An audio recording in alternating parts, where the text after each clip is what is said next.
Meus irmãos, a paz do Senhor, confesso que começo um pouco com vergonha, mesmo sozinho fazendo esse vídeo. É natural, né, do ser humano, já que eu nunca fiz esse tipo de coisa. Mas muitas vezes eu me peguei aqui em casa, seja num dia de folga, alguma coisa assim, um dia que não tem nada na igreja, sentindo mais vontade de fazer algo para Deus, realizar alguma coisa, sabe? Muitas vezes eu tenho estado com a chama no meu coração para pregar a palavra do Senhor, mas é algo que eu não tenho tido como saber fazer isso, já que eu não tinha muito aquela disposição de ir nas ruas. Eu não gosto de ir nas ruas assim sem um direcionamento, sem estar trabalhando assim com os irmãos. Eu prefiro ir em comunhão assim, até porque eu sou novo, sou mais tímido. Mas aí eu me perguntei por que não, né? Usar o meu celular, meu tempo, minhas redes sociais para espalhar a mensagem do Evangelho. Eu ficava com esse pensamento, mas eu não dava tanto crédito assim. Até um dia eu me pegar dessa forma.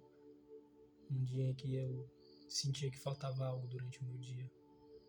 Faltava eu trabalhar de verdade, assim. Trabalhar mais na obra, né? E aprendi que a obra do Senhor, ela não precisa ser somente dentro da igreja, né? Mas pode ser fora dela também. Naquilo que você vai fazer durante o seu dia, aquilo que você vai se dispor. E nós usamos as nossas redes sociais para muitas coisas, muitas vezes até, infelizmente, distrações, lixo espiritual que a gente absorve durante o dia e não usamos para aquilo que edifica na nossa fé, edifica no nosso espiritual, no nosso relacionamento com Deus. E meu objetivo com esse canal é, se um dia Deus quiser eu alcançar mais vidas, só fazer a diferença nessa geração. Eu digo que não basta apenas a gente julgar a geração ou apontar os erros. Se nós não fizermos alguma coisa, se nós não levantarmos as mãos para trabalhar. E eu aprendo que não é trabalhar da nossa maneira, mas é trabalhar da maneira que o Senhor quer. Não é na sabedoria humana, como diz lá em Tiago, é na sabedoria divina, a sabedoria de Deus. E eu quero trazer uma palavra aqui para vocês que se encontra lá em Lucas, você que está com sua Bíblia, livro de Lucas, Dr. Lucas, capítulo 13, verso 10. Vou ler aqui para os irmãos. Eu peço perdão pela luz ali atrás, mas eu preciso dela para iluminar aqui. Tentando tampar um pouco ela aqui. Ora, ensinava Jesus no sábado, numa das sinagogas, e veio ali uma mulher possessa de um espírito de enfermidade. Havia já 18 anos. Andava ela encurvada, sem de modo algum poder endireitar-se. Vendo Jesus, chamou-a e disse-lhe: Mulher, estás livre da tua enfermidade. E impondo-lhe as mãos, ela imediatamente se endireitou e dava glória a Deus. O chefe da sinagoga, indignado de ver que Jesus curava no sábado, disse à multidão: 6 dias há em que se deve trabalhar. Vinde, pois, nesses dias para serdes curados, e não no sábado. Disse-lhe, porém, o Senhor: Hipócritas, cada um de vocês não desprende da manjedoura no sábado o seu boi ou seu jumento para levá-lo a beber? Por que motivo não se devia livrar deste cativeiro? Em dia de sábado, esta filha de Abraão, a quem Satanás trazia presa há 18 anos. Tendo ele dito estas palavras, todos os seus adversários se envergonharam. Entretanto, o povo se alegrava por todos os gloriosos feitos que Jesus realizava. Glória a Deus, aleluia, meus irmãos. A gente vem trazendo uma passagem aqui de uma mulher que carregava uma enfermidade há 18 anos. Muito tempo, para falar a verdade. E a gente aprende grandes lições de fé com a vida dessa mulher. A primeira coisa que a gente repara é que Jesus ele estava ensinando no sábado. O sábado, biblicamente, no Antigo Testamento, lá em Levítico, porque Levítico é o livro em que as leis são estabelecidas. Deus estabeleceu que o homem trabalhasse 6 dias na semana e o 7º dia, que era o sábado, é o dia do descanso. Portanto, ninguém devesse trabalhar. Só que nós nos perguntamos, por que Jesus curou no sábado? E aqui é uma questão religiosa, porque Deus ele estabeleceu as leis, mas os fariseus, não são todos os fariseus, mas aqueles fariseus hipócritas, infelizmente, eles levavam as leis ao pé da letra demais. Eles cobravam das pessoas coisas que eles não faziam. E eles questionaram a Jesus por ter curado aquela mulher no sábado. Mas Jesus ter curado no sábado, um dia de descanso, a gente aprende uma lição importante, meu irmão. Não importa a regra, não importa a religião, Jesus ele sempre vai priorizar o seu bem-estar. Entenda, o bem-estar que eu estou falando não é questão de adulação, de Jesus fazer o teu querer o tempo todo. Mas a Bíblia diz que como Pai, Ele nos cuida, Ele nos molda. E no meio de muitas circunstâncias terrenas, humanas, que muitas das vezes nós criamos com a nossa religião, Jesus ele nos ensina uma lição, Ele nos mostra que mesmo nós temos tudo, se não tivermos amor, como Paulo disse, de nada serve a nossa religião. E esses fariseus, eles não tinham amor, eles não eram misericordiosos, eles só queriam saber da lei, de cumprir isso, de cumprir aquilo que Deus estabeleceu.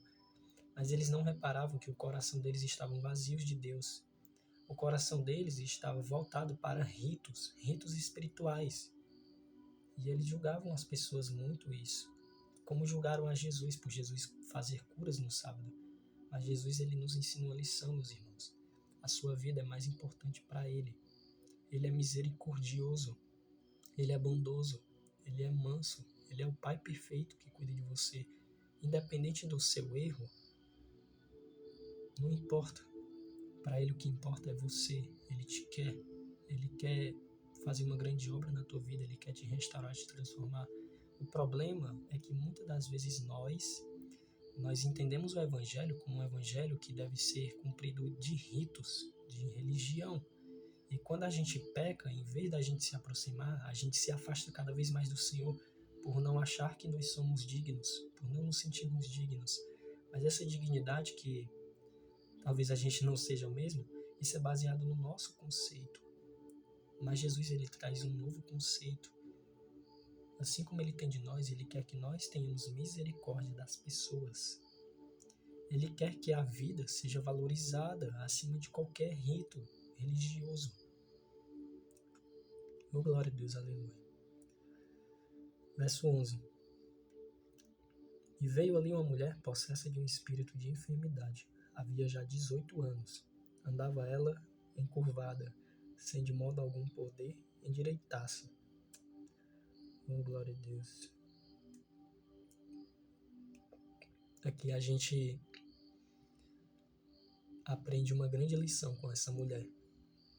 Apesar dos 18 anos que ela carregava enfermidades, que ela carregava um espírito que era de origem maligna, veja só onde ela estava.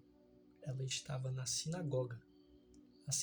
A sinagoga, antigamente, ela é vista como as nossas igrejas, hoje em dia, os templos, né?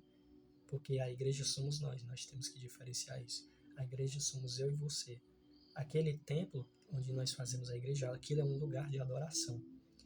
E a sinagoga, antigamente, ela era um lugar de adoração, onde as pessoas iam prestar sua adoração a Deus, ao Senhor. E o que nós aprendemos com essa mulher? Na nossa vida, nós vamos acarretar traumas, nós vamos acarretar frustrações, muitas das vezes doenças que irão abalar o nosso psicológico, irão abalar o nosso emocional. Mas acima de tudo, meu irmão, faça como esta mulher, não pare de buscar ao Senhor. A gente vê um exemplo, olha onde ela estava. Ela já estava doente há 18 anos, mas ela estava na sinagoga. e nós vamos à sinagoga para buscar uma cura do Senhor, para buscar uma restauração, para prestar adoração. Talvez essa mulher, aqui no texto não diz que ela foi buscar uma cura, mas que ela estava lá. Talvez essa mulher ela não foi buscar uma cura, talvez ela se contentou com aquilo que tinha, a forma que estava, e mesmo assim ela falou para si, não, eu estou desse jeito, mas isso aqui não vai me impedir de adorar o meu Deus, de adorar o meu Senhor. E é isso que nós temos que aprender com o Evangelho, irmãos. Jesus disse que o Evangelho é um caminho de porta estreita. Hoje, infelizmente, muitos falsos profetas querem alargar esse caminho, mas o Evangelho não é largo, o Evangelho é estreito, meus irmãos. O Evangelho tem dificuldades, mas a gente aprende com isso, que no mundo a gente vai ter aflições, que muitas das vezes vão querer fechar a nossa porta, vão querer abalar a nossa mente, vão querer abalar, destruir o nosso coração. Mas Jesus diz, tem de bom ânimo. Jesus não está falando para tu botar um sorriso no rosto e ficar fingindo o tempo todo, não. Ele diz, tem de bom ânimo, se esforça-te que eu te ajudarei. Eu nunca vou lhe abandonar. É isso que o Pai promete para nós. Lá na epístola de Tiago, Tiago vai falar sobre isso, sobre as provações, as perseveranças. E ele diz, bem-aventurado aquele homem que persevera na provação, porque depois de aprovado receberá a coroa da vida. E a gente aprende com esta mulher, temos que perseverar, temos que caminhar em meio às provações da vida. Nós não podemos parar. O problema é que muitas das vezes, eu me incluo nisso, e incluo vocês também, muitas das vezes quando as coisas apertam, quando as portas se fecham, quando as frustrações se acarretam na nossa mente, o nosso coração se abala, a gente se afasta do Senhor. A gente se decepciona na igreja e a gente diz, eu não vou mais para a igreja, não vale a pena. Mas isso, meu irmão, são mentiras de Satanás, colocadas na tua mente, no teu coração, e você deve combatê-las. Gabriel, do meu modo? Não, porque eu confesso, eu sou fraco, você é fraco, nós somos falhos. Mas através da palavra de Deus, ela tem poder para combater as armadilhas do diabo. Muitas das vezes nós deixamos de frequentar a igreja por decepções. E eu não lhe julgo. Eu cresci com isso. Eu passei por isso. Mas hoje eu reconheço que foi necessário para que eu pudesse dar esses frutos que para a honra e glória de Deus eu posso estar dando. Para que eu pudesse estar fazendo esse vídeo para você, por exemplo. Mas eu lhe digo uma coisa. No meio da adversidade, não se afaste de Deus, meu irmão. Se aproxime mais, se agarre a Ele. Porque quando nós vamos para o mundo não nos oferece nada. Nós ficamos pior. Talvez você diga, Gabriel, mas eu vim para o mundo e hoje eu sou popular. Hoje eu tenho isso, hoje eu tenho tudo que eu nunca teria estando na igreja, estando com aqueles irmãos. Meu irmão, você pode estar com bem-estar prazeroso, você pode estar feliz, mas eu te digo uma verdade. Sei que vai doer em você, mas a verdade é que muitas das vezes nós nos preocupamos apenas com a morte física. E a Bíblia ensina duas mortes. A morte física, que é disso aqui da carne, e a morte espiritual. Para onde que você vai quando você morrer? Quem tem o seu espírito? Quem tem o seu coração? E muitas pessoas que se afastam, que conquistam as coisas no mundo, elas estão vivendo um mundo de ilusão. Porque o seu espírito já está morto. E a Bíblia diz para nós vivificarmos o nosso Espírito Santo, para nós darmos lugar a Ele, não dar lugar ao diabo. E não saindo muito do texto, já falei bastante para um versículo, a gente vê o exemplo dessa mulher. Ela tinha enfermidades, mas ela não deixava de frequentar a sinagoga. Ela ia adorar a Deus independente das suas circunstâncias. A fé dessa mulher nos mostra que mesmo nas piores condições, ela não deixava de buscar a Deus e de crer. Glória a Deus, aleluia, meu irmão. Verso 12. Vendo a Jesus, chamou-a e disse-lhe, mulher, estás livre da tua enfermidade. E impondo-lhe as mãos, ela imediatamente se endireitou e dava glória a Deus. Aleluia, meus irmãos. A gente percebe uma coisa nesse texto. essa mulher não pediu para ser curada. Se ela não pediu para ser curada, ela estava servindo Deus em meio à dor. E muitas das vezes nós, infelizmente, somos emotivos. Quando estamos felizes, nós vamos servir a Deus. Quando estamos tristes para baixo, eu me incluo nisso, eu enfrento isso hoje, junto com você. Mas a gente aprende que independente de como nós estejamos, nós devemos que servir ao Senhor. Porque eu acredito que quando a gente se propõe a servir ao Senhor, nós resolvemos os nossos problemas, deixando-os de lado. Eu não estou falando que são problemas mal resolvidos, porque nós temos que resolver. Mas existem guerras, lutas que a gente trava que não são nossas, que nós temos que entregar na mão do Senhor. E nós não entregamos, e é por isso que a gente sofre tanto, irmãos. Porque a gente percebe que a gente luta da maneira errada com os nossos esforços, enquanto Deus podia resolver. Vendo a Jesus, chamou-a e disse-lhe: mulher, estás livre da tua enfermidade. Eu quero que você repare no começo desse verso 12, quando ele começa: vendo a Jesus. Jesus viu a mulher na sinagoga. Sabe o que isso quer dizer? Mesmo ela enferma, mesmo ela com problemas psicológicos, espirituais, qualquer enfermidade que você imaginar, ela estava no lugar certo. Oh, glória a Deus, aleluia. Isso aqui é importante, irmãos. Ela estava posicionada, ela estava na posição certa. Aquela mulher estava quebrada, mas ela não parava de frequentar a sinagoga. Ela não parava de buscar a Deus, independente de como ela estava. E no momento certo, por ela estar na posição certa, Jesus a curou e a restaurou. Oh, meu Deus. Existem processos na minha vida, na sua vida, que vão doer. Vão nos machucar, vão nos quebrar. Mas, meu irmão, como eu disse, não saia da posição que Deus quer que você esteja. Não vá para o mundo. O mundo não vai resolver teu problema, vai piorar. Mas Deus resolve. Esteja na posição. Ah, Gabriel, mas a posição dói. Ah, Gabriel, mas a posição é humilhante. Deus, Ele quer restaurar, Ele quer construir um caráter forte em você, meu irmão. Oh, glória a Deus, aleluia. Vendo a Jesus, Jesus viu a mulher na sinagoga. Jesus viu, ela está na posição certa, no momento certo, aonde eu queria. E ele disse: mulher, fique curada. Glória a Deus, aleluia. Permaneça na posição que Deus quer que você esteja. Ah, Gabriel, mas aquela mulher demorou 18 anos. Ela sofreu 18 anos.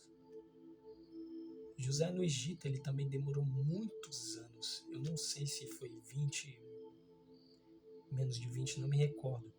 Mas até ele se tornar governador, nós vemos que José passou um processo doloroso. Um processo que não foi fácil. Mas foi um processo que preparou ele para que Deus o honrasse em terra estrangeira, irmãos. E assim como José, essa mulher, ela tem essa semelhança com José. Porque mesmo em terra estranha, mesmo em terra idólatra, José, ele se permaneceu fiel a Deus em tudo. E nós devemos ser assim. Nós devemos ser fiel a Deus, independente das circunstâncias, independente da dificuldade ou de como nós estejamos. Entenda, eu não estou querendo dizer que Deus ele esteja cego para os teus problemas, para as tuas dificuldades. Mas o que eu estou querendo dizer é que Ele é o Pai perfeito. Como diz em Jeremias, sou eu que traço os teus caminhos. O meu plano é bom, perfeito e agradável para a tua vida. Deus é que faz os nossos caminhos. Caminhos que são melhores que os meus. Caminhos que são melhores que os nossos irmãos. Planos que são muito melhores do que podíamos imaginar. Mas nós precisamos ter uma preparação.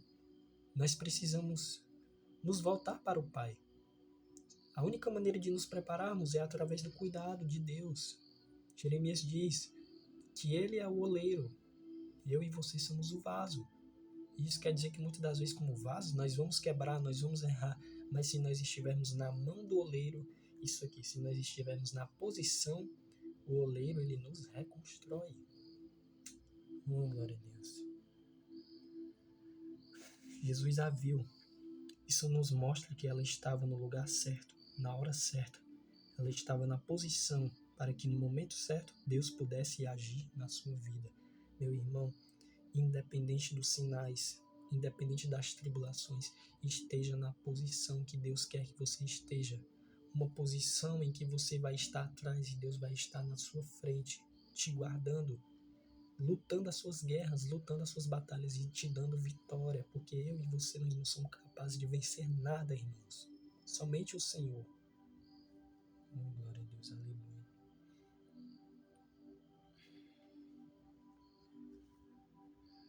Verso 13. Impondo-lhe as mãos, ela imediatamente se endireitou e dava glória a Deus. O testemunho de cura desta mulher fez com que outras pessoas conhecessem a Cristo. Eu já me peguei assim muitas vezes na minha vida e talvez você também se pegue assim. Com a seguinte pergunta: será que minha dor é em vão? Ligação aqui. Será que minha dor é em vão? Será que aquilo que eu passo é para nada? Que sentido tem? Meu irmão, eu te digo, para Deus tem um grande sentido, porque através da tua dor, do teu caráter construído, Deus vai fazer com que você frutifique na vida das pessoas que estão precisando ouvir o Evangelho. Seja um instrumento, permita-se um instrumento nas mãos de Deus. Através da tua dor, através do teu testemunho, assim como essa mulher fez, você vai glorificar a Deus com a sua vida e vai poder alcançar a vida de milhares. Isso aqui é lindo, irmãos.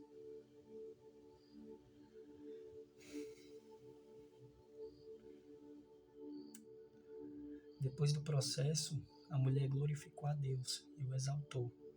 Isso nos ensina que o processo pode ser doloroso e demorado, mas no fim tem um propósito, para que a glória de Deus se manifeste para outras pessoas através da sua vida. Eu digo que nenhuma dor é em vão. Toda dor tem propósito nas mãos do oleiro. Toda dor que você passa hoje tem uma vida para você alcançar no futuro. Tem uma pessoa para você ensinar no amanhã a como superar, a como passar, a como se chegar ao Senhor como você chegou. Nenhuma dor é vã, irmãos. Por mais que aos nossos olhos pareçam, aos olhos do Senhor, a dor constrói grandes guerreiros que lutarão, batalharão pelo seu evangelho, pelas almas, pelas vidas que estão perdidas.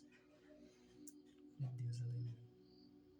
Verso 14, aqui a gente entra em outro assunto importante. O chefe da sinagoga, indignado de ver que Jesus curava no sábado, disse à multidão: 6 dias há em que se deve trabalhar. Vinde, pois, nesses dias para serdes curados, e não no sábado. Disse-lhe, porém, o Senhor: hipócritas, cada um de vocês não desprende da manjedoura no sábado o seu boi ou o seu jumento para levá-lo a beber? Lembra que eu falei lá no começo do vídeo? Que independente das leis, da religião, Jesus ele te quer, Jesus ele quer te transformar, quer te perdoar. Infelizmente, muitos cristãos em nossos meios não entendem isso. Muitos cristãos ainda agem como fariseus, religiosos, hipócritas, apontando o dedo para julgar, para condenar, sendo que muitas das vezes eles não fazem nem a metade do que tu tenta fazer todos os dias. Eu não estou aqui para julgar esses irmãos, mas para repreender com a palavra de Deus. E você deve fazer o mesmo. Entenda que a repreensão verdadeira, ela não deve ser com soberba, ela não deve ser com a intenção de você querer estar certo, mas ela deve ser com a mansidão de Cristo, mostrando a verdade para o teu irmão, para que você venha salvá-lo, não tragá-lo cada vez mais. E muitas pessoas, infelizmente, fazem isso. Elas nos julgam, elas nos afundam cada vez mais no nosso pecado, mas elas não levantam um dedo, uma mão, um braço para falar para você: venha, eu estou contigo, vamos caminhar juntos, vamos nos levantar. Porque em outra passagem, quando Pedro anda sobre as águas, acontece que Pedro ele desce do barco e ele vai seguir a Jesus. Ele vai traçar o seu caminho de rota. Mas o que acontece? No seu caminho, os mares começam a se agitar, as tribulações começam a aparecer. E Pedro ele começa a olhar para o lado, para o outro, para cima, para baixo, para trás. E ele tira os olhos do alvo, que é Cristo. E o que acontece? Pedro começa a afundar. Ele diz: Senhor, eu estou afundando. Mas aí o que Jesus faz? Jesus ele não disse para Pedro, eu te disse que se não tivesse fé tu ia afundar, agora tá aí. Eu te disse que se tu tirasse os olhos de mim tu ia afundar. Não. Muitas das vezes nós fazemos isso com irmãos que erram. Se fosse eu no lugar dele eu teria feito diferente. Se fosse eu com a minha maturidade eu não teria caído. Será mesmo, irmãos? Ou será que nós estamos cheios de nós mesmos? Porque eu e você não somos nada, nós somos propensos aos mesmos erros. A Bíblia diz que todos pecaram e carecem da glória de Deus. O coração do homem é enganoso, o meu e o seu coração é enganoso. É propenso aos mesmos pecados. Mas aí o que Jesus faz? Ele não condena, ele não julga. Ele estende a mão para Pedro e diz, vem. E Pedro segura na mão dele. Aqui a gente aprende uma lição importante. Você que está afastado me ouvindo, Jesus ele não está te julgando, ele não está te condenando. Ele morreu no seu lugar. Ele está segurando a ira de Deus através da sua morte na cruz. Mas ainda há tempo, irmãos. E hoje, nesse exato momento, Jesus ele faz contigo o que ele fez com Pedro. Ele está estendendo a mão para você. A mão do Senhor está estendida sobre a sua vida. Agarre ela, irmãos. Agarre a oportunidade. Eu digo, o Evangelho é um processo doloroso, mas vale a pena. Jesus disse que ele é o único caminho, a única verdade, a única vida, irmãos, que tu vai encontrar na tua vida sem sentido, assim como eu encontrei. Quando eu me pegava perdido, vazio, a Bíblia me mostrava o verdadeiro caminho, a verdadeira verdade que eu devia acreditar, a verdade que Deus me ama, a verdade que Deus não me condena, não me julga, mas a verdade que Deus me quer. A minha verdadeira vida, que Ele quer que eu esteja na igreja, em comunhão com os meus irmãos, servindo da forma que Ele quer que eu sirva. Glória a Deus, aleluia.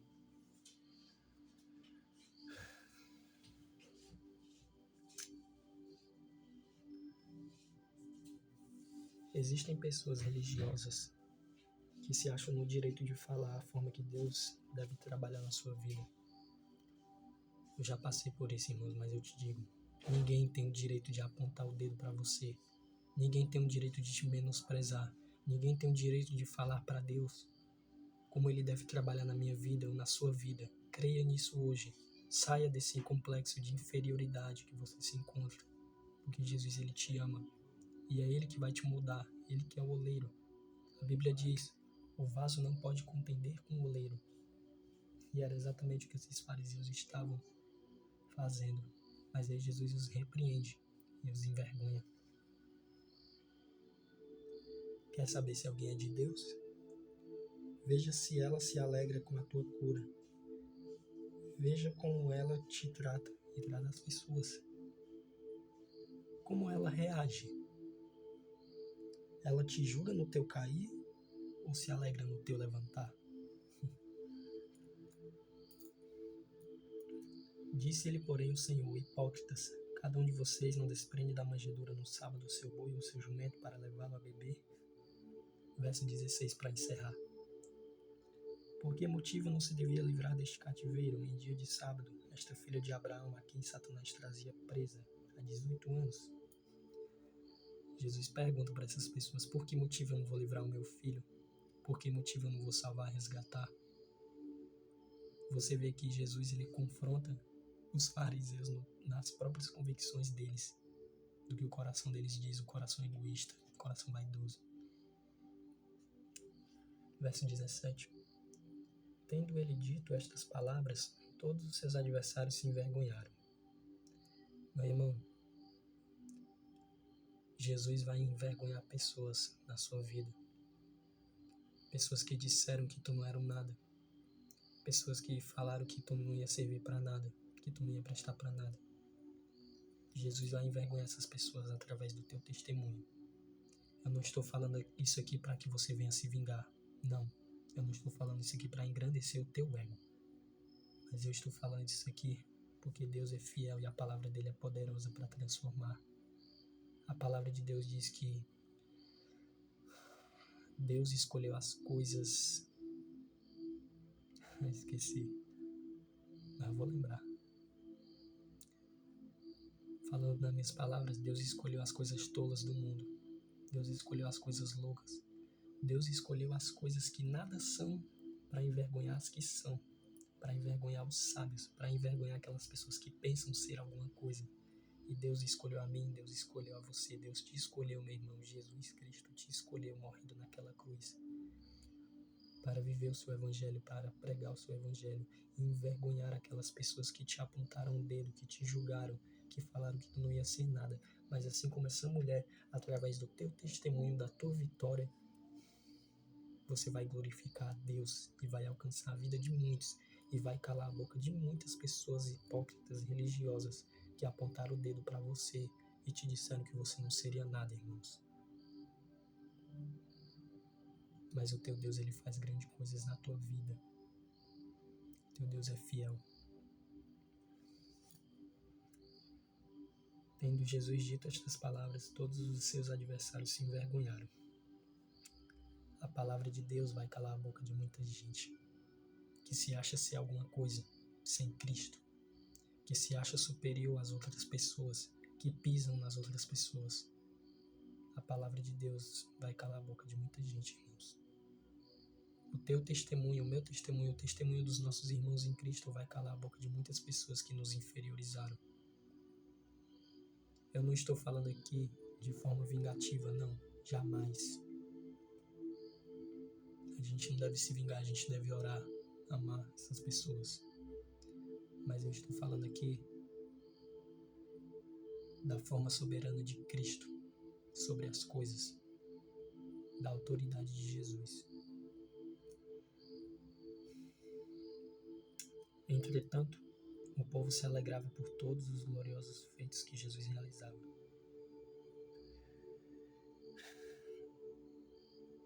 Os que são de Deus se alegrarão com a tua cura. Os que são de Deus se alegrarão quando tu voltar para a casa do Senhor. Os que são de Deus não vão te julgar, não vão te condenar. Eles vão te abraçar, eles vão estender a mão para você. Eles vão te levantar. Porque Deus, ele nos coloca como instrumentos para você. Assim como ele está me colocando neste vídeo. Deus, ele nos usa como instrumento para outras pessoas. E ele vai usar você, meu irmão. Eu creio. Bom, pessoal, é isso. Muito obrigado a você que assistiu. Eu não vim aqui em busca de likes ou de dinheiro, não. Eu só vim aqui em busca de entregar essa palavra para a sua vida, para você que esteja precisando hoje ouvi-la. Saiba, meu irmão, que Deus te ama. Saiba que você é um pecador, assim como eu. Saiba que você tem erros, saiba que você tem falhas, mas saiba que Jesus, ele não te condena. Ele disse que não veio para julgar o mundo, mas para salvá-lo. Talvez você diga, baseado nas suas nas suas convicções, que você é um derrotado, que você é um fracassado. Mas Deus não. Deus diz, eu morri na cruz por você. É por você que eu vim a este mundo. É você que eu quero. Creia nessa palavra, irmãos. Se agarre ao Pai, porque Ele quer te fazer ser uma grande fonte na vida das pessoas. Amém.